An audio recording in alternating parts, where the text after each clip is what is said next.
하나님 말씀 신약성경 에베소서 1장이 되겠습니다. 주보에는 20절부터 봉독하는 것으로 표기가 되어 있는데 15절부터 23절까지 교독하겠습니다. 23절 마지막 절은 다 같이 봉독하겠습니다. 아직은 날씨가 많이 더운 것 같습니다. 덥다고 느끼시는 분은 에어컨 바람이 잘 나오는 쪽에 앉으시면 도움이 되겠습니다. 우리 봉독하겠습니다. 에베소서 1장 15절부터 형제님들 저와 함께 맞춰서 읽고 마지막 23절은 다 함께 읽겠습니다. 읽겠습니다. 시작. 이러므로 주 예수님을 믿는 너희의 믿음과 모든 성도들을 향한 사랑에 대해 들은 뒤에 나도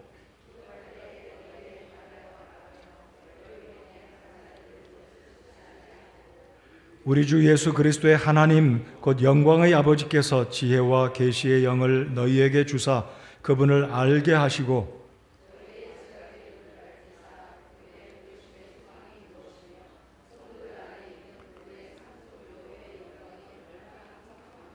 그분의 강력한 권능의 활동에 따라 믿는 우리에게 베푸신 바 그분의 지극히 큰 권능이 어떤 것인지 너희가 알게 하시기를 구하노라.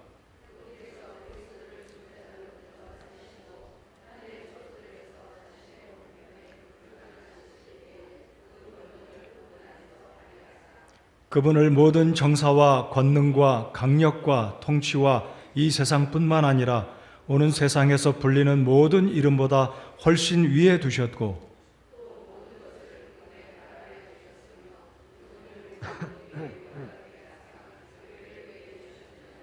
교회는 그분의 몸이니 곧 모든 것 안에서 모든 것을 충만하게 하시는 분의 충만이니라. 아멘. 서신 채로 하나님께 기도드리겠습니다. 하나님 아버지, 올 8개월간 저희들도 지켜주시고 이제 9월 1일 오늘 9월 첫날 첫 주일 살아계신 우리 하나님 아버지 앞에 나와 예배할 수 있음에 감사드립니다. 저희들 주님께 구원받아 하나님의 자녀가 된 놀라운 신분으로 하나님의 자녀된 특권으로 또한 예수님의 몸의 지체로 된 이 놀라운 특권을 가지고 하나님 아버지 앞에 나와 예배드리게 해주시니 감사합니다. 하나님, 우리가 믿는 신조에 대해서 하나씩 살펴볼 때 하나님의 말씀을 정확히 머리로 이성적으로 이해하게 하시고 우리의 마음으로는 우리의 감성이 뜨겁게 열정으로 주님을 사랑하고 충성된 하나님의 성도의 본분을 다하는 저희들 되게 해 주시옵소서. 하나님, 이 시간 주의 성령께서 운행해 주시고 말씀을 통해 저희들을 변화시키시고 새롭게 해 주시고 이 세상을 살아가면서 하나님의 자녀된 본분, 교회의 본분을 다하는 저희들 되게 해 주시옵소서.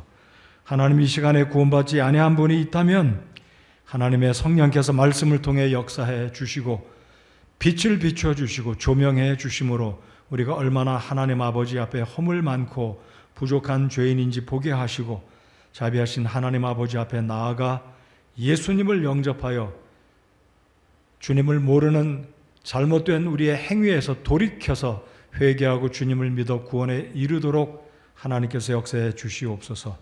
구원받은 저희들은 다시 한번 주님의 몸된 교회 지체가 된 것 감사하게 하시고 이 귀한 교회를 사랑하고 우리 스스로 우리 각자 모두가 교회라는 의식을 가지고 교회로 살아가는 저희들 되게 해 주시옵소서.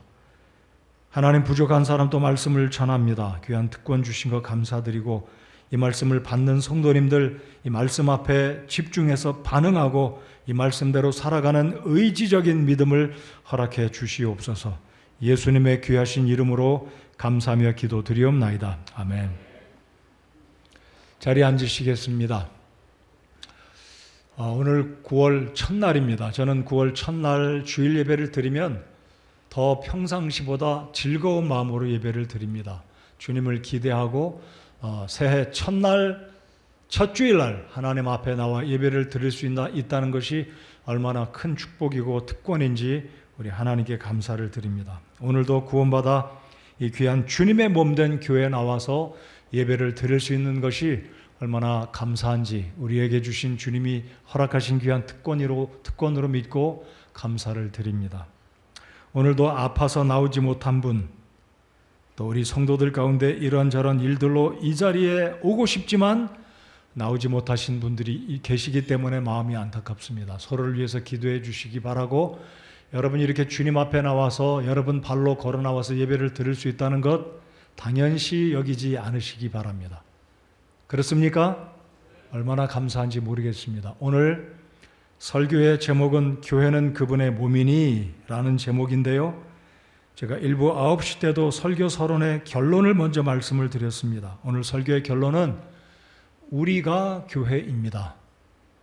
내가 교회가 되어야 합니다. 이게 오늘 설교의 결론입니다.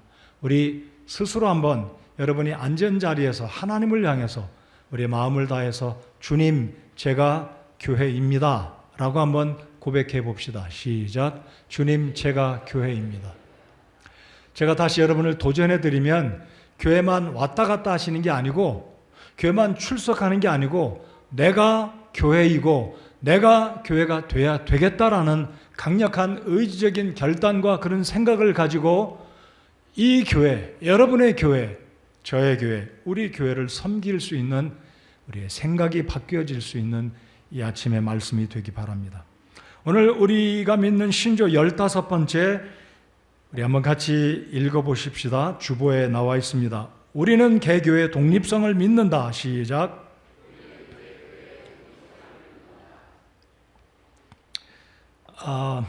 이게 얼마나 중요한지 여러분에게 어떻게 다가오시는지는 모르겠습니다. 그러나 오늘 이 말씀을 들으신 후에 우리 주님께서 세우신 교회가, 성경에 나타나 있는 교회가 모두 개별적인, 지역적인, locally, 그리고 인디펜던트한 개개의 교회다. 그리고 우리는 침례교회가 옳은 교회이고, 특별히 우리 한국의 성서 침례교회 목회자 친교회를 세웠는데, 이 목회자 친교회가 개교회로 교단이나 교파에 속하지 않은 교회다라는 것 새롭게 인식하시고, 우리가 교회다, 내가 교회다, 내가 교회가 돼야 되겠다. 그래서 주일날 교회 오시면 교회에 왔지만 내가 교회다, 내가 계속 교회가 돼야 되겠다는 의식으로 저문을 나서서 가정에 가서, 직장과 일터에 가서 내가 성서 침례 교회다라는 의식으로 주님을 기쁘시게 하는 살아있는 믿음으로 빛과 소금의 역할을 감당하는 우리 모든 교회 개별적인 구성원, 우리 성도님들 다 되시기를 이 말씀으로 권면드리고 도전을 해드립니다. 내가 교회입니다. 여러분이 교회입니다. 예수님이 교회이셨습니다. 그래서 오늘은 우리가 믿는 이 성서 침례교회는 교단에 속하지 않은 교회다라는 것을 새롭게 의식하며, 그 의미가 무엇인지, 교회가 어떻게 운영되어져야 되고 교회가 어떤 일을 누구를 쫓아서 해야 되는지 오늘 말씀을 통해 새롭게 깨닫고 말씀에 따라서 주님을 섬기고 이 교회를 섬기는 우리 모두가 되기를 바랍니다.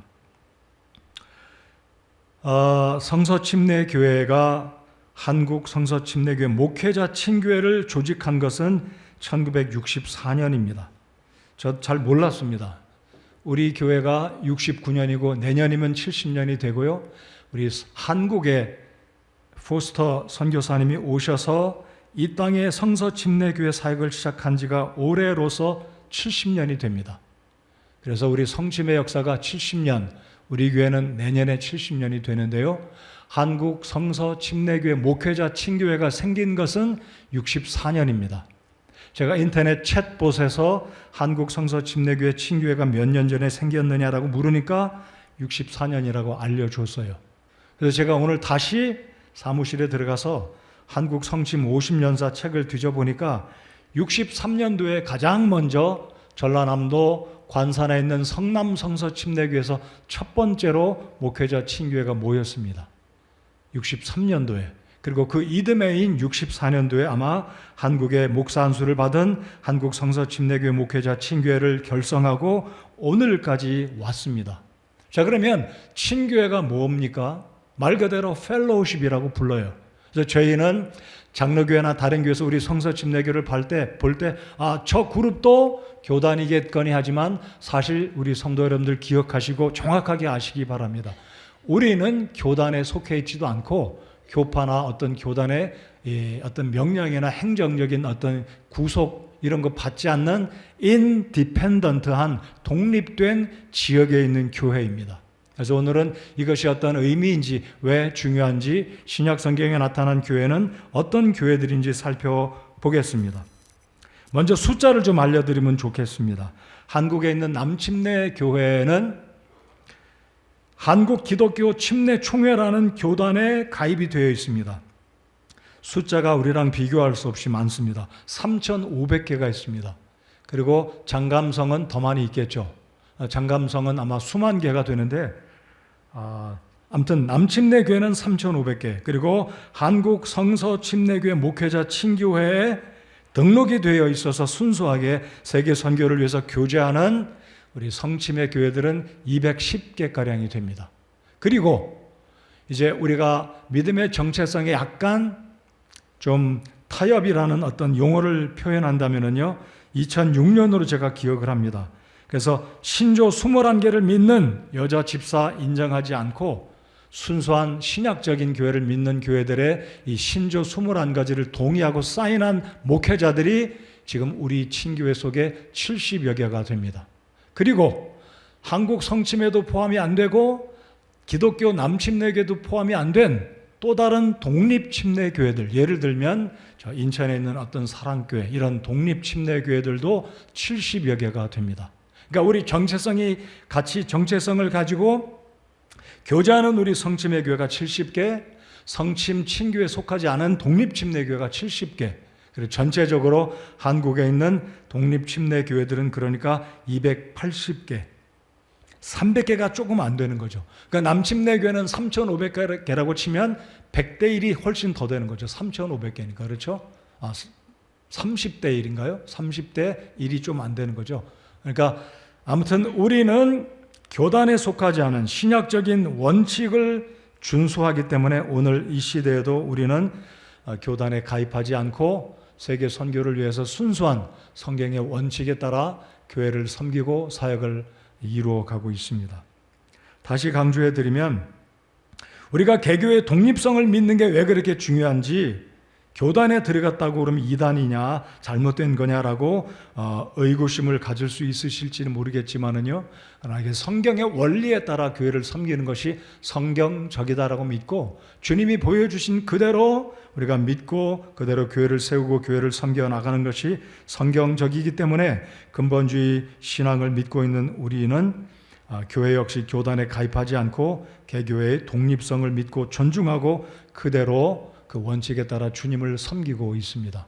그러니까 여러분이 섬기는 이 교회는 교단에 속한 교회가 아니다라는 것 꼭 기억하시고 성경적으로 올바른 교회다라는 것을 믿고 감사하시는 우리 교회, 여러분의 교회, 저의 교회, 여러분의 교회가 되기를 바랍니다.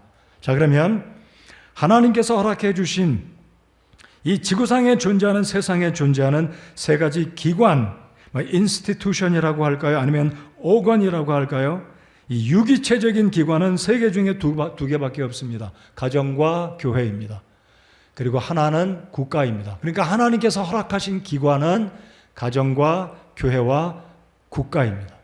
근데 이 세 가지 중에 제가 묵상해 볼 때요, 우리의 힘으로 말씀의 원리에 따라 우리가 이룰 수 있는 것은 첫 번째, 세 번째, 그러니까 가정과 교회입니다.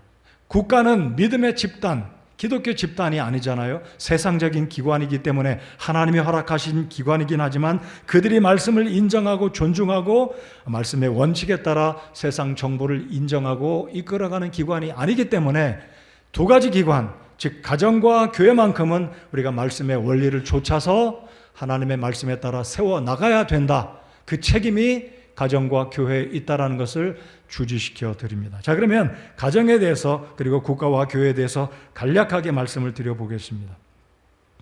하나님께서 이 온 세상 우주 만물 가운데 가장 먼저 만드신 기관은, 조직은, 그 오건, 그 기관은 바로 가정입니다. 부부입니다.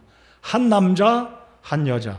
옛날에는 가정 그러면 의례껏 남자 여자인데 요즘에는 제가 일부러 정확하게 밝히는 시대가 되었습니다. 왜냐하면 여자끼리 가정을 이루고 남자끼리 부부가 됐다고 하니까 세상에 이렇게 흘러가 버렸습니다. 그래서 가정이라 함은 다시 강조합니다. 한 남자 한 여자가 두 사람이 육체적으로 인격적으로 한 몸을 이루어 결합해서 하나님의 사랑을 실현하고 하나님의 말씀을 따라 가정을 세워나가고 자녀를 낳고 그 자녀들에게 믿음을 전해주므로 하나님의 영광을 돌려드리고 하나님이 모든 만물의 창조주가 되신다. 그래서 하나님의 영광을 돌려드리는 첫 번째 기관, 가장 먼저 시작된 이 의미 있는 복된 기관이 바로 가정이다라는 것입니다.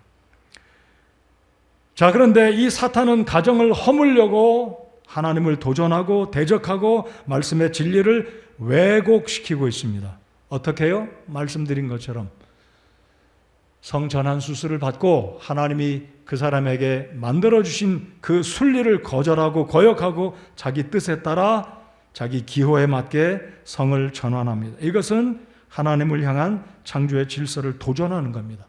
성전환 안 됩니다. 이거는 비성경적일 뿐만 아니라 하나님의 창조의 질서를 거스르는 반역입니다.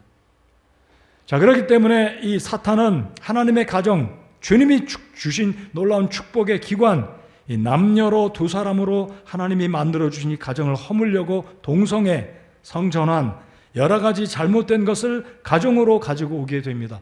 그러면서 또 하나 사탄이 하고 있는 것이 부모의 권위에 불순종하게 해서 주께서 허락하신 가정의 질서를 허물어뜨림으로 깨어지게 만듭니다. 그 질서는 비단 부모와 자녀 간의 질서뿐만 아니라 남편과 아내의 질서도 사탄이 허물어 버리고 있습니다.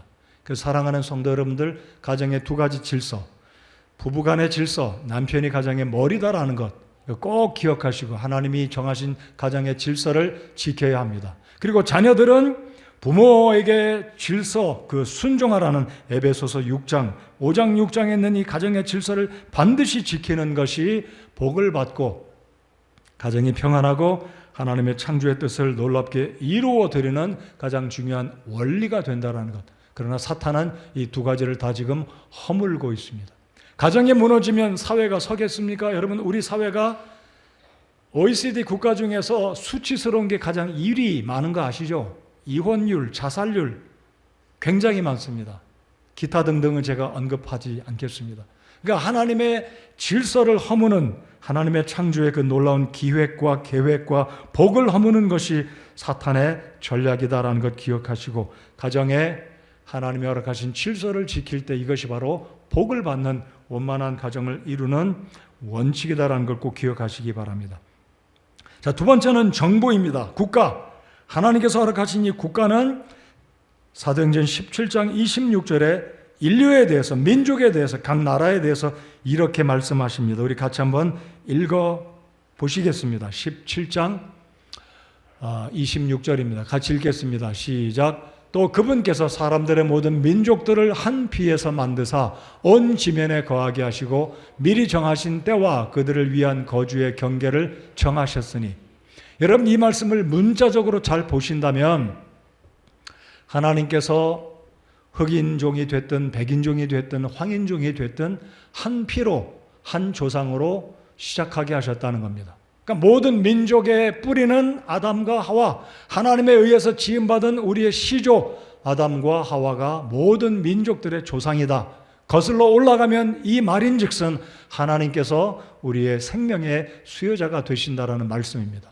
자, 그리고 이 국가는 잘 보시면 혈통적으로, 유전학적으로 우리의 생명학적인 측면은 한 조상에서 왔지만 지면에 거하게 하신 것도 하나님의 계획이시다라는 거죠. 우리가 이 한국의 조그만 땅에서 살게 된 것도 그마저 반쪽이 난 것도 하나님의 섭리와 뜻하신 바가 있으시다라는 겁니다. 자, 그러니까 각 나라의 거주와 경계를 정하신 것 하나님의 뜻입니다. 그래서 우리가 하나님의 주권을 인정하고 국가라고 한다면 우리가 상식적으로 알고 있지 않습니까? 국민과 영토와 주권. 이 국민과 영토와 주권 때문에 한 나라가 구성이 공식적으로 된다 안 된다, 이게 논하는 게 최근에 한국의 건국절의 이야기 아니겠습니까? 45년 8월이다. 아니다. 48년 8월이다. 8월 15일은 의미를 부여하기 때문에 똑같지만 사실은 우리나라가 이 세 가지 원칙, 국민, 주권, 영토가 정식으로 갖춰진 상태에서 나라가 출범한 것은 언제인지 우리가 다 압니다. 자, 이 국제적인 협약은 우루과이에서 1933년 몬테비데오라는 도시에서, 우루과이에서 범세계적으로 국가 간에 어떤 나라가 진짜 나라냐? 주권이 있어야 되고 정부가 있어야 되고 땅이 있어야 되고 그 국민들이 어느 정도 국민들 이것이 있어야 진짜 나라다라고 범세계적으로 이것을 인정하게 된 것이죠. 그래서 이 의미는 오늘 사도행전 17장에서 본 것처럼 땅이 있어야 되고 민족, 국민들이 있어야 되고 그 나라가 정부, 주권이 있을 때 그 나라가 제대로 된 한 나라다라는 거죠. 자, 그러면 하나님이 세워주신 우리나라 대한민국입니다. 몇 년도가 맞다 제가 언급하고 싶지는 않지만은요, 제가 말씀드리는 포인트는 이것입니다. 나라의 주권은 하나님이 주셨다. 그러므로 국민된 모든 대한민국의 국민들은 이 나라의 주권을 인정하고 정당, 야당이 옳다, 여당이 옳다, 이것은 여러분의 자유지만 나라의 지도자, 나라의 권위에 대해서는 하나님께서 로마서 13장에 각 나라를 세우시고 권력을 하나님이 주셨기 때문에 나라의 위정자들을 존중하고 순복할 의무가 모든 나라의 국민들에게 주어진 것이다라는 것이 성경적이다라는 겁니다. 그러니까 가정도 교회도 그렇게 믿지만 나라는 내 맘이다. 나라의 주권자들 내가 불순종하고 이건 내 의지고 내 자유다. 이거 아니에요. 성경적으로 옳은 것은 나라의 위정자들의 그 권위를 하나님이 주셨기 때문에 권위에 복종하는 것이 그리스도인들의 바른 믿음입니다. 여러분 그렇게 믿으십니까? 그래야 됩니다. 정당들이 하는 거, 결정하는 거 그들이 결정하는 거지만 최소한 우리 그리스도인들 국민들은 그 나라의 위정자들의 권위를 인정하고 순종하는 것이 하나님의 말씀의 원칙이다라는 거예요. 제가 그래서 여러분들이 지지하는 당에 대해서 옳고 그르다 이게 아니고 기본적으로 모든 국민은 나라의 권위에 질서적으로 순복하는 것이 성경의 원리다라는 것을 말씀드립니다. 그래서 로마서 13장 1절 이전에 있는 말씀이 바로 그 말씀이에요. 그러므로 각 나라 모든 호는 더 높은 권력들에 복종할지니 하나님으로부터 나지 않은 권력이 없으며 이미 있는 권력들도 하나님께서 임명하셨느니라. 그러므로 누구든지 권력에 거역하는 자는 하나님의 규례를 거역하나니 거역하는 자들은 스스로 정죄를 받으리라. 자, 오늘 제가 교회를 말씀드리면서 세 가지 기관을 서론으로 말씀을 드렸습니다. 가정과 그리고 교회와 국가. 자, 이제 교회에 대해서 살펴보실 텐데요. 전제 조건은 가정과 국가도 하나님이 허락하신 기관이기 때문에 그 권위에 순종해야 된다면 교회도 동일하다 이거예요. 교회에도 하나님이 주신 권위가 있습니다. 질서가 지켜질 때 가정도 국가도 사회도 어떤 민족이든 어떤 교회든 평안하게 하나님이 주시는 복을, 하나님이 주시는 풍성한 삶을 평안함 가운데 누리며 살게 된다는 원리는 동일합니다. 가정이 됐든 교회가 됐든 그리고 국가가 됐든.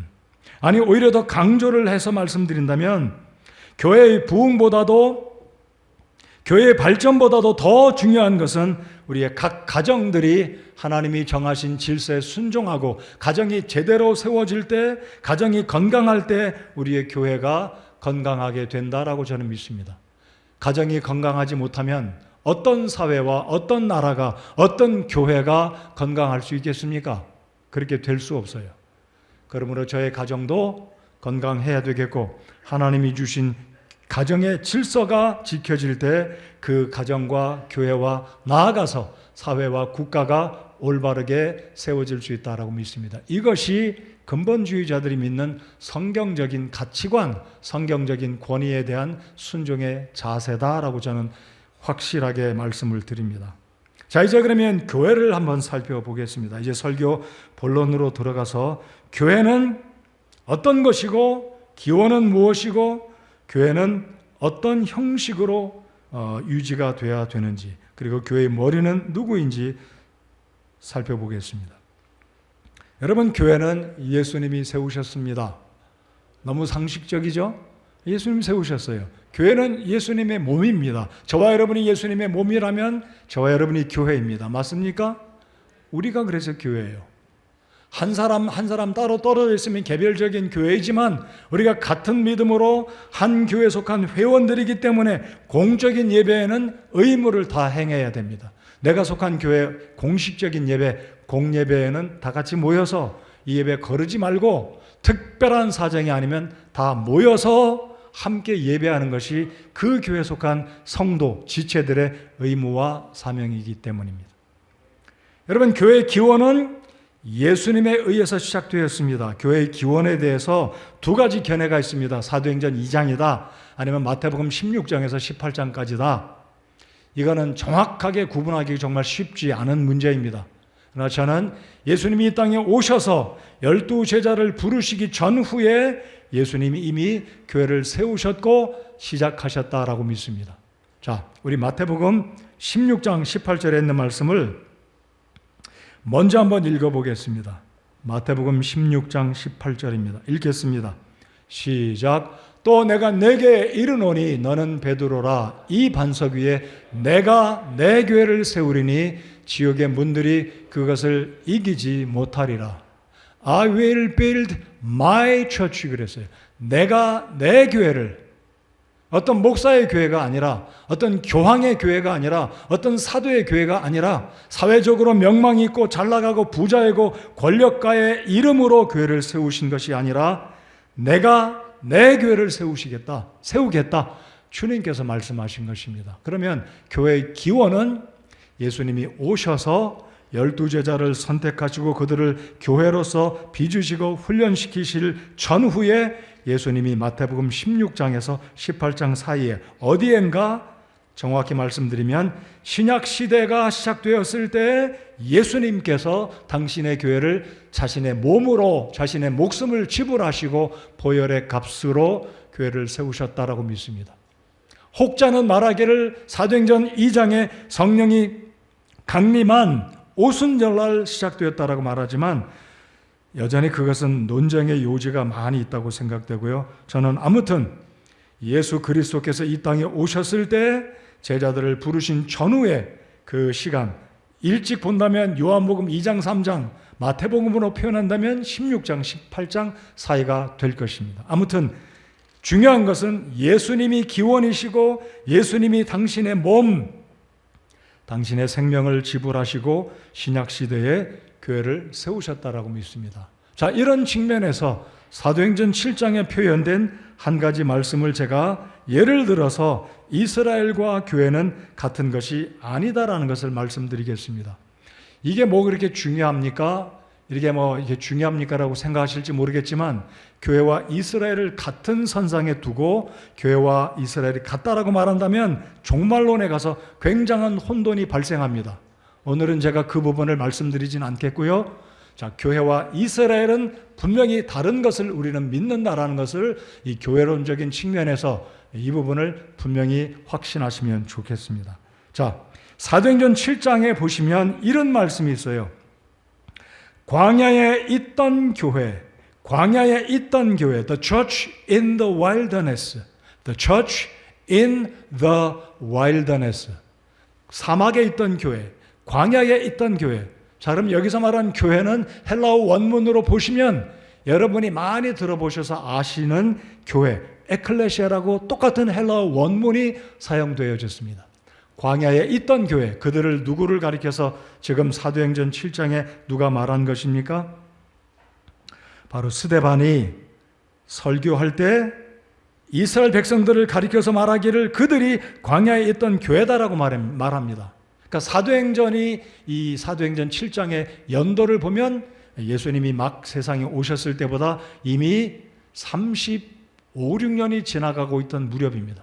정확하게 말씀드리면 33년, 예수님이 33살에 돌아가셨지만 예수님의 연세를 계산하면 사실 33세는 아니십니다. 왜냐하면 예수님이 주전 5년이나 6년에 태어나셨다고 믿는다면 33년에 돌아가셨다면 예수님의 연세는 33 플러스 5세 아니면 6세가 되어야 되기 때문에 아무튼 그 정도로 지나간다면, 자, 스데반이 이스라엘 백성들을 향하여 말하기를 광야에 있던 교회라고 말하는데 그 교회란 신약 성경의 교회와 똑같은 헬라어 원문 에클레시아입니다.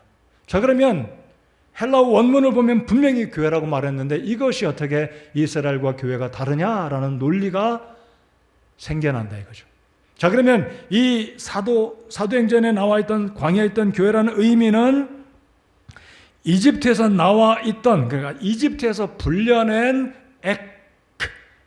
이 말은 밖으로 나왔다는 의미잖아요. 그럼 에클레시아란 말은 회중, 모아놓은 백성, 이집트에서 불러낸 이제는 더 이상 종이 아니요 하나님의 선민으로 된 이들을 지칭하는 말로 에클레시아를 사용했지, 이것이 예수님께서 세우신 교회와 동일한 것으로 교회라고 표현한 것은 아니다라는 것입니다. 그 이유를 제가 4가지로 간략하게 말씀드리면, 교회와 이스라엘은 시대적으로, 장소적으로, 민족적으로 동일하지가 않다라는 거예요.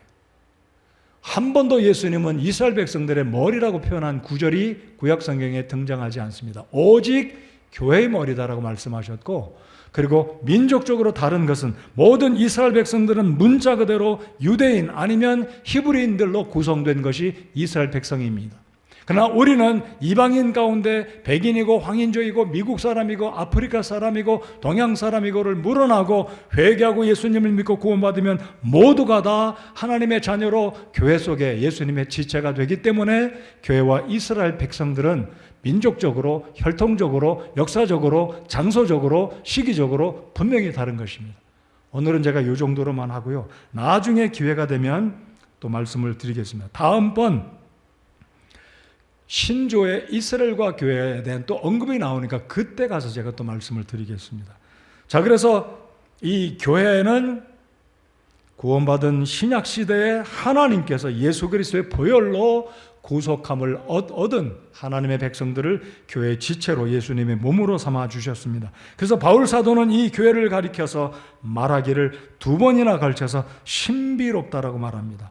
그리스도의 신비다라고 말합니다. 에베소서 3장 4절에 보면 그리스도의 신비에 대하여 내가 알고 있는 바를 깨닫게 되리라.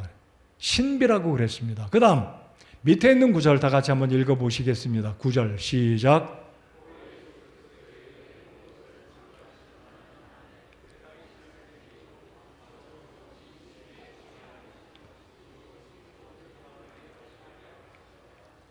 노란 글자를 제가 한 번 더 읽어보겠습니다. 하나님 안에 세상이 시작된 이후로 감추어져 온 이 신비에, 그러니까 교회는 아직 탄생하지 않았습니다. 언제까지요?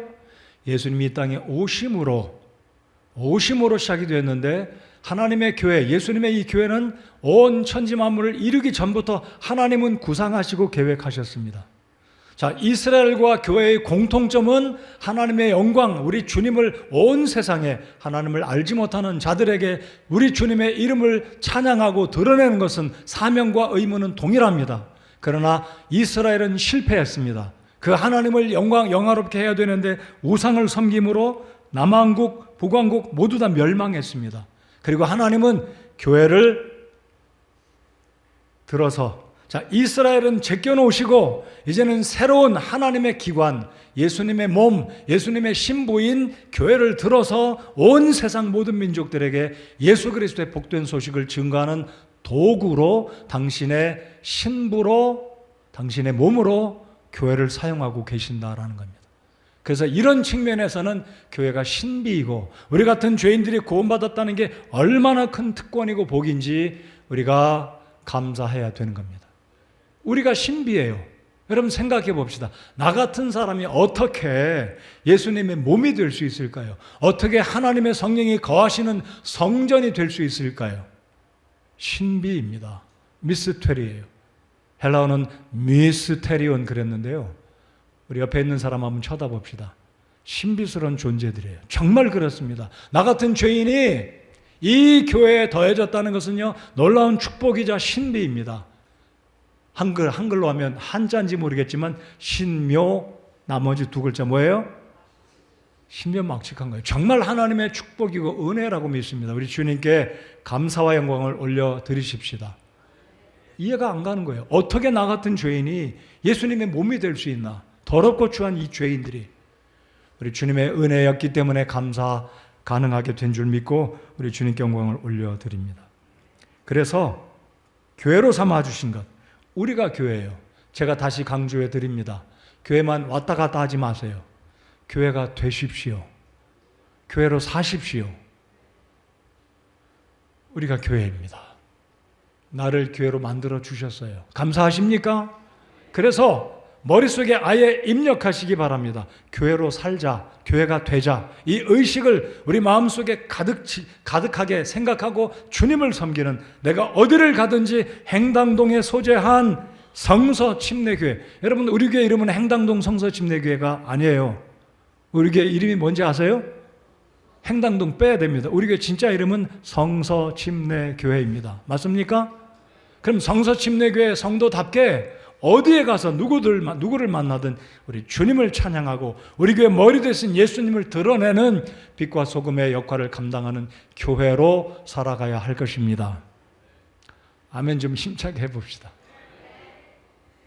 우리가 교회예요. 저를 따라서 해주시면 고맙겠습니다. 교회가 됩시다. 교회로 삽시다. 교회만 왔다 갔다 하면 안 된다는 거죠. 더 중요한 것은 인터넷 예배 집에서 영상으로 드리지 마시고 오십시오. 이곳에 와서 예배 드리시되 교회가 되십시오. 교회로 사십시오. 이게 오늘 제가 설교해 드리고자 하는 핵심입니다. 교회로 삽시다. 교회가 됩시다. 우리가 교회예요. 자, 이제 두 번째로 교회의 기원을 말씀드렸습니다. 교회의 머리는 그리스도이십니다. 여러분, 천주교회는 교회의 교황, 수장, the number one leader, 교황으로 말하는데요. 아닙니다. 교회는 예수님이 넘버원이십니다. 예수님이 우리의 캡틴이시고 우리의 대장이시고 그분이 교회의 머리가 되심을 믿습니다. 목사도 아니고 명망 있는 사람도 아니고 사회에서 굉장한 사람이라고, 헌금 많이 하는 사람이라고, 많이 헌신한 사람이라고 아닙니다. 교회의 머리는 오직 한 분이신 예수 그리스도이십니다. 그분이 머리세요. 자, 그러면 교회의 머리라는 의미가 무엇이겠습니까? 골로새서 1장 18절에 우리 주님께서 말씀하십니다. 그분께서는 몸, 곧 교회의 머리시니라. 그분께서 곧 머리다라고 말씀합니다. 이 의미가 뭘까요? 그분의 주권을 인정하라는 것입니다. 그분을 앞서서, 그분을 앞세우고 따라가고 순종하고 복종하라는 겁니다. 다른 말로, 다른 의미로 말씀드리면 예수님이 나를 보호하신다. 예수님께서 나를 인도하신다. 나는 그저 주님의 주권을 인정하고 따라가고 순종하는 것이 교회된 우리 모든 교회 복수 성도들의 의무이고 사명이고 책임이고 각자에게 이 말씀을 적용한다면 주님을 내 삶의, 내 가정의 주로 인정하고 따라가야 된다는 거예요. 국가에까지 이 말씀을 적용해 본다면 우리 그리스도인들은 이 나라의 주도 대통령이 아니라 주님이라고 믿습니다. 단지 우리 주님께서 이 나라를 행정적으로, 경제적으로, 법적으로, 윤리적으로 이 나라를 바로 이끌어가기 위해서 리더로 하나님이 정해서 세워주신 겁니다. 그래서 우리는 그분을, 이 대통령을 인정하고 그 권위에 순종하는 것이 그리스도인들의 태도다라는 거죠. 이게 머리의 의미다라는 것입니다. 천주교회는 다시 말씀드리지만 교황이 베드로의 뒤를 이어서 말 그대로 교회의 황제예요. 여러분, 예수님은 교회의 왕이다라는 표현을 성경에 만왕의 왕이다라고 그러셨지 엠페러, 황제라는 표현 사실 없어요. 근데 여기는 한술 더 떠서 왕보다 더 높은 황제예요. 잘못된 거죠. 우리 주님의 주권, 교회의 머리는 예수님 한 분밖에 없음을 믿습니다. 자, 교회의 기원 말씀드렸습니다. 교회의 머리 되심, 우리 주님의 주 되심을 말씀드렸습니다. 자, 이제 세 번째로 신약적 교회의 구성과 독립성을 말씀드려 보겠습니다. 제가 수주 전에 우리가 믿는 교회의 회원은 등록해서 출석한 어떤 카드에 이름 써내고 등록하면 이 교회 회원이다라고 말씀드리지 않았어요. 카드에 등록해내면 그분의 정보를 우리가 알고 그분께 전화드리고 돌봐드리고 관심을 표현할 수 있지만 등록 카드를 써냈다고 해서 성서침례교회 회원이 된다고 우리는 믿지 않습니다. 교회 회원은, 우리가 믿는 회원은 분명히 구원받고 성경적인 침례, 물침례, 잠기는 침례를 받고 지역교회 멤버, 회원이 된다고 믿기 때문입니다. 그렇죠? 여러분 그렇게 믿으십니까? 오늘 제가 9시 예배를 드리는데 우리 교회를 오래 참여한 자매님 한 분이 인사를 하는데 평상시보다 굉장히 밝게 저에게 인사를 나누어 주실 때 뭐라고 그러셨냐면, 목사님 지난번에 주의 만찬을 설교하실 때 제가 회원 이전 간증을 안 했습니다. 저는 사실 목포 성서 침례교회에서 침례받고 그 교회 회원이 되다가 서울로 이사와서 이 교회 회원이 됐는데 제가 제대로 회원 이전 간증을 안 했습니다. 제가 해야 되겠습니다. 제가 얼마나 감사한지 모르겠어요. 그 자매님이 정말 그렇게 저에게 반갑게, 조금 과장하면 처음 미소를 제가 봤어요. 제 마음 참 기뻤습니다. 제가 다시 강조해 드립니다. 여러분, 이 교회가 되라는 말씀은요, 드리는 말씀은요, 왔다 갔다 한다고 해서 교회 회원이 아닙니다. 분명히 구원받고 성경적인 침례받고 하나님 앞과 교회 앞에서 저 아무개가 구원받고 침례받아서 여러분과 제가 동일한 주님 안에 형제가 되었습니다. 자매가 되었습니다. 저도 이 교회 지체입니다라는 확신이 있을 때 진짜 이 교회의 멤버가 되는 겁니다. 믿으십니까? 그렇게 하셔야 돼요. 그래서 우리 각자가 내가 이 교회다라고 생각되는 거죠. 왔다 갔다 백날 해보십시오. 교회 아니에요. 주님 앞에 설 때 천국 못 갑니다. 주님, 제가 천국에 왔는데요. 이런 말조차 할 수 없어요. 왜냐하면 죽으면 어디로 갑니까? 주님 얼굴 못 보죠. 천국 문턱도 못 가죠. 어디로 갑니까? 지옥에 가니까요. 제가 소설 이야기하는 게 아니에요. 실제 그렇습니다. 여러분, 구원 받으셔야 침례받고 이 교회 멤버가 될 때 이 교회 신약적인 교회 구성원이 되는 겁니다. 다시 강조해 드립니다.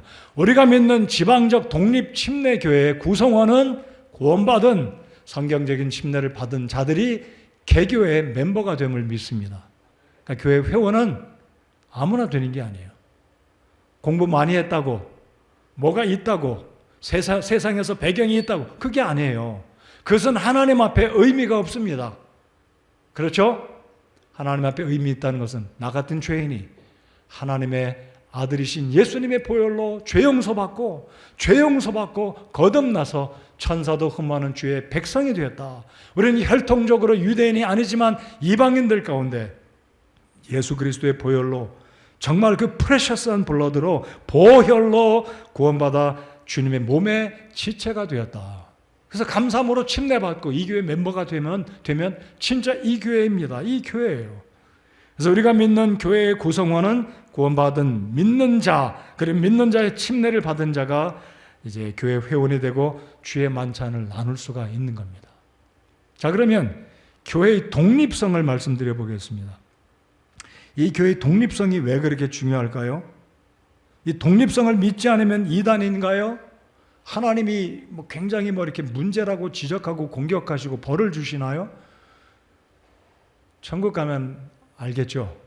그러나 성경이 보여주시는 대로 교회가 유지되고 교회가 세워지고 교회가 믿는 바에 성경의 확신에 따라 교회를 섬기고 운영되어지는 것이 주님의 뜻이기 때문에, 주님의 플랜에 따라 교회를 세우는 것이 성경적이기 때문에 저희들은 그렇게 지역적인 독립교회를 믿는 겁니다.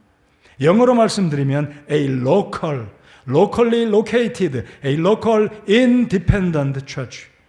우리는 강조하면 거기에다가 바이블 베프티스트를 집어넣습니다. 왜냐하면 우리가 성서 침례교회 친교회를 세웠고 세계 선교를 위해서 힘을 합하기 위해서, 교단은 아니지만 국내와 세계 선교를 효율적으로 감당하기 위해서 우리가 믿는 교리가 동일한 21개 신조를 믿는 동일한 믿음을 가진 목사님들이 교회가 함께 연합해서 친교하고 세계를 선교하기 때문에, 자, 그러면 이 개교의 독립성을 신약 성경에서 5구절만 찾아보겠습니다.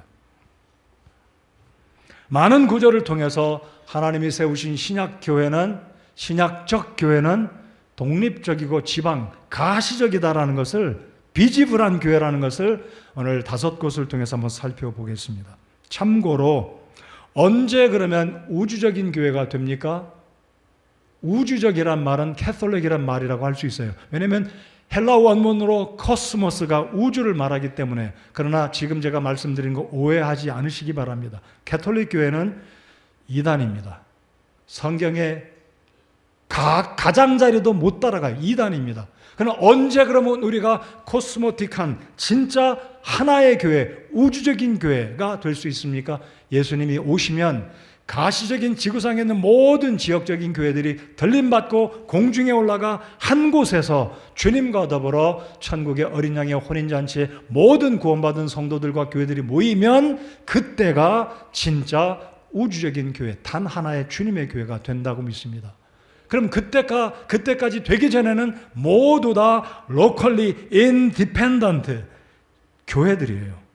자, 이제 성경을 찾아보겠습니다. 먼저 고린도전서 1장 2절을 보겠습니다.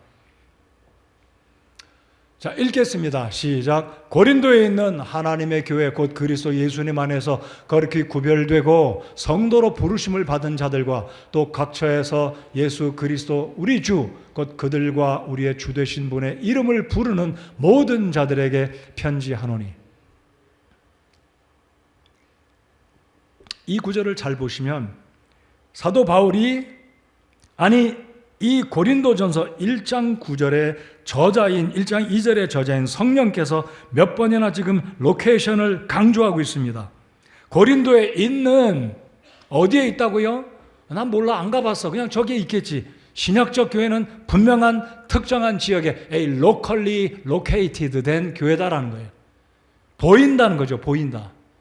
그러니까 고린도에 있는 하나님의 교회, 그 다음에 또 밑에 내려가시면 또 각처에서 예수 그리스도 우리 주 곧 그들과 우리의 주 되신 분의 이름을 부르는 모든 자들에게 편지하노니. 두 번을 로케이션을 이야기합니다. 그러니까 교회는 분명한 어떤 특정한 지역에 성동구에 있든지 저 미국 뉴욕에 있든지 아프리카에 어디에 있든지 특정한 장소에 분명히 세워져 있는 믿는 자들, 성도들의 구성원으로 모여진 곳이 교회다라는 것을 정확하게 신약성경은 우리에게 보여주고 있고 말씀하고 있는 겁니다. 고린도에 있는 하나님의 교회, 누가 교회라고요? 곧 예수 그리스도 우리 예수님 안에서 거룩히 구별되고 sanctified, 의롭게 칭의를 얻은 믿음으로 옳다 인정함을 받은 성도가 교회의 구성원이다라는 것을 정확하게 이 구절이 우리에게 말씀해 주고 있습니다. 정확하잖아요. 자, 또 한 구절 저희들 보겠습니다. 갈라디아서 1장 2절을 보시겠습니다. 수요일마다 제가 갈라디아서 강의를 하고 있는데 이제 이번 주에 갈라디아서 4장을 끝맺힙니다. 수요일날 좀 많이 좀 오시면 좋겠어요. 시간 되는데 안 나오시는 분들 다 오시기 바랍니다.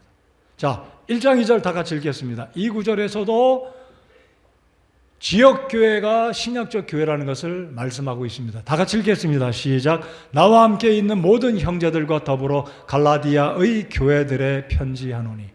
갈라디아의 교회들에 편지하노니. 그러니까 이 구절을 잘 보시면 갈라디아서는 갈라디아의 한 교회에게 편지한 서신이 아니라 여러 교회들에게 회람하라고 갈라디아 지역에 복수로 존재하는 갈라디아라는 지역에, 모르겠습니다. 그 당시에 바울 사도가 이 갈라디아서를 보낼 때 갈라디아 무슨 교회 이름이 있었는지는 모르지만 바울 사도는 구체적으로 말하지 아니하고 갈라디아 지역에 있는 여러 교회들에게 갈라디아 서신을 보냈다라는 거예요. 그러니까 이 구절의 특징, 핵심은 뭐냐면 로컬리 지역에 있는 교회들을 의미한다라는 거예요. 그러니까 교단이 아니라 지역에 있는. 물론 1517년에 종교개혁이 있고 난 이후에 개혁주의가 생겨서 루터교회, 켈빈교회, 요한 웨슬레 교회, 장로교회, 감리교회, 성결교회 등등의 교회들이 우후죽순으로 생겨난 것은 사실입니다. 그러니까 바울 사도 시대 주후 1세기 말 전까지는 교단이 없었습니다. 심지어 천주교회도 4세기에 천주교회가 드디어 등장하기 때문에 그 전에는 교단이 당연히 없죠. 교파가 없죠. 그러나 신약성경을 잘 보시면 하나님이 세우신 신약교회는 지역적이고 독립된 개개의 교회였다라는 사실을 신약성경은 우리에게 보여주고 있는 것입니다. 갈라디아서 4장 15절, 라오디게아에 있는 형제들과 눈바와 그의 집에 있는 교회에 문안하라. 집에 교회가 있다고 말합니다. 골로새 지역에, 이 골로새 지역에 있는 한 교회, 이 교회는 예배당도 없었어요. 규모도 한 교회 집에 있었으니까 많아야 50명 미만이겠죠. 아마 훨씬 더 적을지 모르겠습니다. 그러니까 이 신약 성경에서 보여주고 있는 신약적인 교회들은 모두가 다 지역적이고 독립된 개별적인 교회였다라는 것. 자, 요한계시록 1장 11절도 보시겠습니다. 제가 신조 설교를 끝마치면 앞으로 대여섯 번이 되는데, 어제도 제가 신조 15번 설교를 다 정리해 보니까 페이지 수로 근 120페이지가 되더라고요. 끝마치면 내가 다시 잘 정리해서 더 추가해서 굉장한 또 나름대로 의미 있는 자료가 되길 원하는데, 제가 있는 이 구절을 읽으면서 제가 조만간에 소아시아에 있는 이 7교회에 대해서 설교를 전하기 원하는데, 사실 제가 연초부터 생각했는데 여태까지 이 설교를 아직 못하고 있어요. 언젠가는 제가 조만간에 7개 차례대로 돌아가면서 말씀을 설교 시간에 나누기 원합니다. 자, 이 7교회를 읽어보시면 이 교회들도 역시 어떤 헤드 처치가 있는 게 아니고 우두머리 교회가 있는 게 아니고 모두가 다 독립적인 independent, individual한 교회들이다라는 것을 이 1절을 통해서 11절을 통해서 알 수 있습니다. 우리 같이 읽어보겠습니다. 자, 읽겠습니다. 시작. 이르시기를 나는 알파와 오메가요 처음과 마지막이라. 내가 보는 것을 책에 기록하여 아시아에 있는 7교회 곧 에베소, 서머나, 버가모, 두아디라, 사데, 빌라델피아, 라오디게아 교회에 보내라 하시더라. 여러분, 이 7지역은요 튀르키예의 서남부에 있는 도시에 세워진 교회입니다. 실제로 에베소라는 지역이 지금도 있습니다. 에페소스, 퍼가모스, 뭐 그런 이름으로 이 튀르키예, 터키에 가면 중서남부 해안 도시의 에베소를 필두로 시계 방향으로 쭉 돌아갑니다. 7교회. 제가 강조해 드리는 것은 이 7교회의 머리가 되는 교회, 한 교회, 특정한 교회 귀속이 돼서 행정적으로 관리하고 감독하고 행정적인 조치를 한 교회가 모든 나머지 6교회에 명령을 내리고 그렇게 하지 않았습니다. 다 독립된 개개의 교회입니다. 그래서 하나님은 사도 요한에게 내가 본 것을 요한계시록을 장차 될 것을 7교회에 편지해서 주님의 뜻을 그 교회에 보내라고 한 겁니다. 여러분, 교단에 속했으면 총회나 노회 보내면 다 밑으로 전달되면 끝이에요. 그냥 쉽습니다. 천주교회가 그런 시스템이에요. 천주교회는 설교 하나밖에 없어요. 매주 하나예요. 교황청에서 설교문 보내면 전 세계에 있는 모든 교회, 천주교회가 그 설교 듣습니다. 이건 성경적이 아니에요. 여기에는 7교회 다 개별적으로 하나님께서 서신을 보내셨다는 의미는 개개의 교회를 존중하고 인정하고 개별적으로 지역에 존재하고 있는 독립된 교회들이다라는 것을 이 구절을 통해서 우리가 알 수 있게 된다는 겁니다. 한 구절만 더 보겠습니다. 로마서 1장 15절을 보겠습니다. 로마서 1장 15절. 바울은 로마에서 하나님께 사랑을 받고 성도로 부르심을 받은 모든 사람에게 편지하노니, 로마에 있는 교회 편지를 보냈습니다. 즉 로마 교회에 로마서를 보낸 겁니다.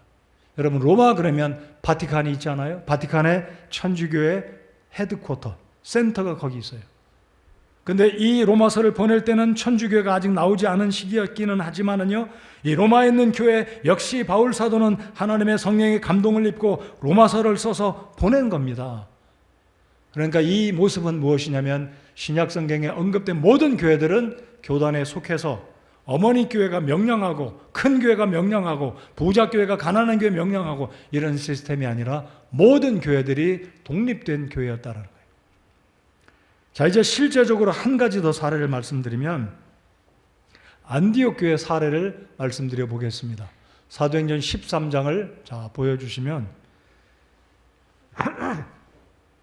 여러분, 예수님이 세우신 최초의 교회는 예루살렘 교회였습니다. 어찌 보면 예루살렘 교회는 지구상에 있는 모든 교회들의 어찌 보면 어머니 교회와 같은 교회입니다. 그러나 중요한 것은요, 사도행전 13장을 잘 보시면 이 안디옥 교회가 예루살렘 교회 명령을 받고 선교 일을 시작할 때 이리 하라 저리 하라 명령받지 않았어요.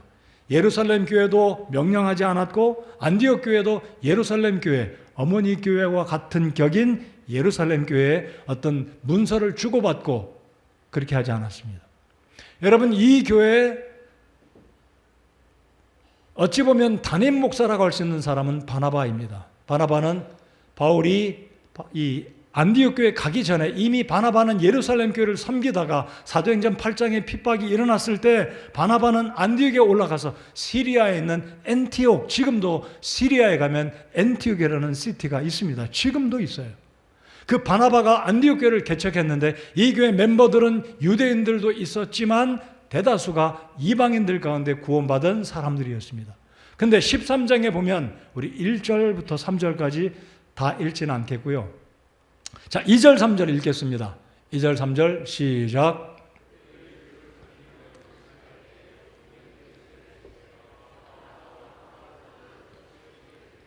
그들을 내게로 구별하라 하시니 그들이 금식하며 기도하고 그들에게 안수한 뒤 그들을 보내니라.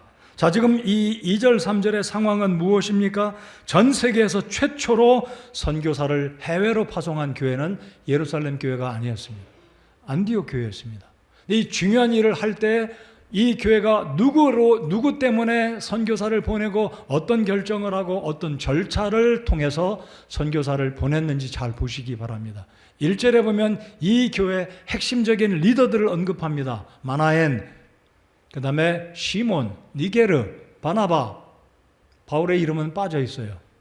그러니까 이 1절에서 이 안디옥 교회 핵심 리더들은 언급한 사람들입니다.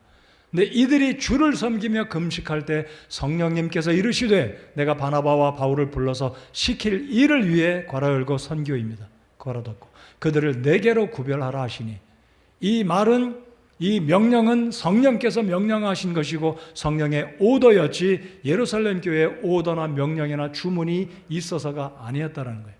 그러니까 이 안디옥 교회는 세계 선교를 처음으로 시작하면서 그것도 교회의 리더였던 담임 목회자였던 바나바와 바울을 보내게 되는데 어떤 교회의 주문이나 요구와 명령이 있어서가 아니라 이들이 성령의 음성을 듣고 이들이 금식하고 기도한 후에 그들을 안수한 뒤에 파송한 겁니다.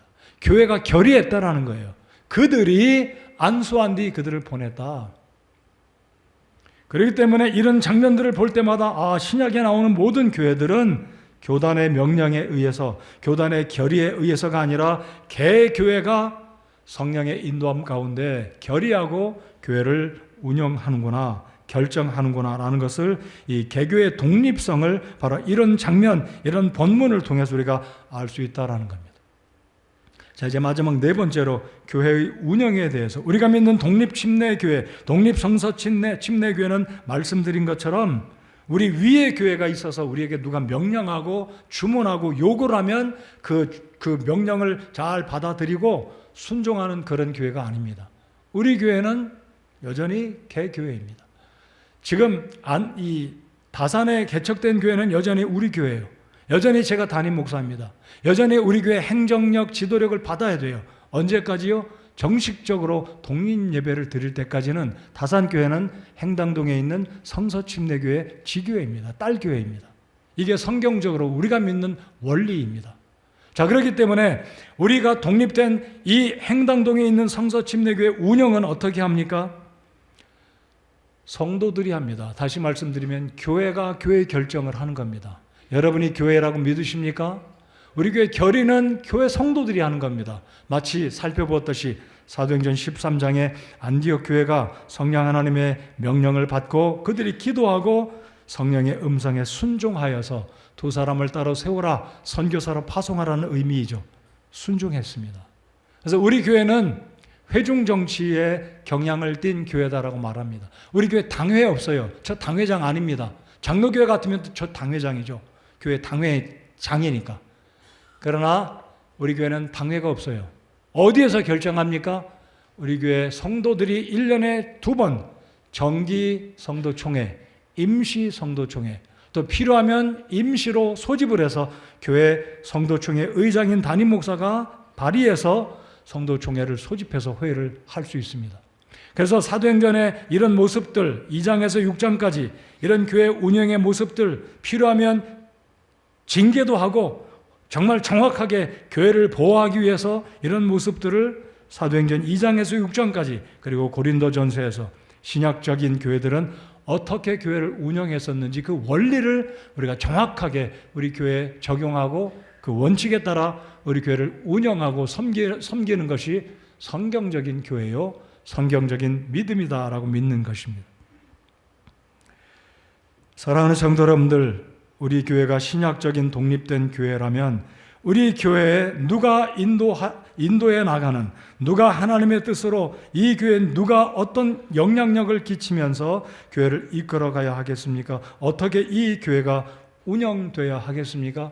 표면적으로는 성도들이 운영하는 게 맞습니다. 그러나 표면적인 배후에 성령 하나님께서 이 교회를 인도하시고 보호하시고 진리 가운데 인도해 가신다는 것을 믿습니다. 마치 안디옥 교회 성령 하나님께서 역사하셨듯이, 사랑하는 성도 여러분들, 우리 교회 운영은 성도총회에서 결의하지만 더 중요한 것은 성령 하나님께서 우리 교회 가운데, 성도들 가운데, 사역자 가운데 역사하시고 성령 하나님의 그 음성에 귀를 기울이고 진리를 통한 하나님의 말씀의 인도함을 받을 때 우리 교회가 성경적으로 옳은 교회이고 옳게 하나님의 뜻을 기뻐하시는, 옳게 운영되어지는 성령이 이끌어 가시는 교회가 될 수 있다고 믿습니다. 그래서 우리의 지혜도 필요하고 어떤 감동도 필요하고 어떤 세상에 우리가 세상을 영향을 끼치는 교회다운 교회가 되려면 여러 가지 자원이 필요하지만 첫째는 바로 우리 교회의 머리 되시는 예수 그리스도의 성령께서 이 교회를 인도해 가시도록 기도하고 말씀의 원리 가운데 그 말씀의 원리를 순종하는 교회가 될 때 하나님의 성령께서 이 교회를 지키시고 인도해 가실 것이다라고 믿습니다. 다시 한번 우리 성도 여러분들께 강조해 드립니다. 여러분, 교회로 살아가십시오. 교회가 되십시오. 그래서 이 예배당에 오시든지 나가시든지 어디에 있든지 우리 모두가 독립적인, 하나님께서 세우신 신약적인 교회가 바로 우리 교회다. 우리 교회를 믿는 교회관과 동일한 우리가 교회다. 구원받은 성도 회원 한 분 한 분이 이 교회의 멤버이고 그리고 우리가 교회다라는 거예요. 그래서 교회가 되십시오. 하나님이 기뻐하시는 성경적인 올바른 교회가 되시고 하나님께 영광을 올려드리는 세상에서 빛을 발하는 우리 교회가 되어야 할 것입니다. 결론입니다. 하나님께서 허락하신 기관은 말씀드린 것처럼 가정과 교회와 국가입니다. 이 국가, 교회와 가정이 유지되려면 주님이 정하신 질서, 성경의 원칙에 따라 그 질서를 지킬 때 하나님이 복 주실 것이고 그 기능을 발할 것이고 놀랍게 쓰임받게 될 것입니다. 그래서 우리 교회가 많은 성도들이 모여 있기 때문에 한 마음이 되어야 하겠습니다. 그래서 같은 목적으로, 같은 방향으로 우리 교회에 주신 많은 에너지들을 가지고 하나가 되고 조화를 이루고 협력할 때 하나님께서 우리 교회를 놀랍게 이 말세된 이 시대에 들어 쓰시리라고 믿습니다. 하나 되시기 바랍니다. 조화를 이루십시다. 그리고 서로 존중하고 돕고 협력할 수 있는 집사님들, 성도님들, 각 부서의 모든 성도님들이 되어야만 할 것입니다. 성도 여러분들, 부족한 담임 목회자인 저를 도와주시고 뜻을 함께 해주시기 바랍니다. 우리 집사님들 서로 용납하고 사랑하시고 존중하시고 섬길 때 한 마음이 되어서 한 방향으로 one goal, a single goal로, a one purpose로 나가게 될 것을 믿습니다. 한 마음이 되십시다. 우리가 교회입니다. 우리 다시 한번 따라해 주시기 바랍니다. 우리가 교회입니다. 주님이 에베소서에 여러 차례 말씀하십니다. 한 마음으로 하나 되었으니 성령께서 하나 되게 하신 것을 힘써 지키라. 믿음도 하나요, 성령도 하나요, 침례도 하나요, 주도 하나이시니. 여러분, 우리가 이 교회의 머리가 되시는 분은 예수님 한 분이십니다. 우리 한 몸입니다. 하나가 되어서 한 방향으로 나아갈 때 우리 주님께서 우리에게 복 주실 것이라고 믿습니다. 다시 한번 기억하십시다. 교회에 나와서 예배하십시오. 그리고 왔다 갔다만 하는 게 아니라 교회가 되십시오. 교회로 살아가시기 힘쓰시는 저와 여러분 모두가 되시기 바랍니다. 오늘 설교 원포인트는 결론입니다. 교회가 되고 교회로 살아가십시다입니다. 아멘. 다 같이 일어나서 찬송하겠습니다.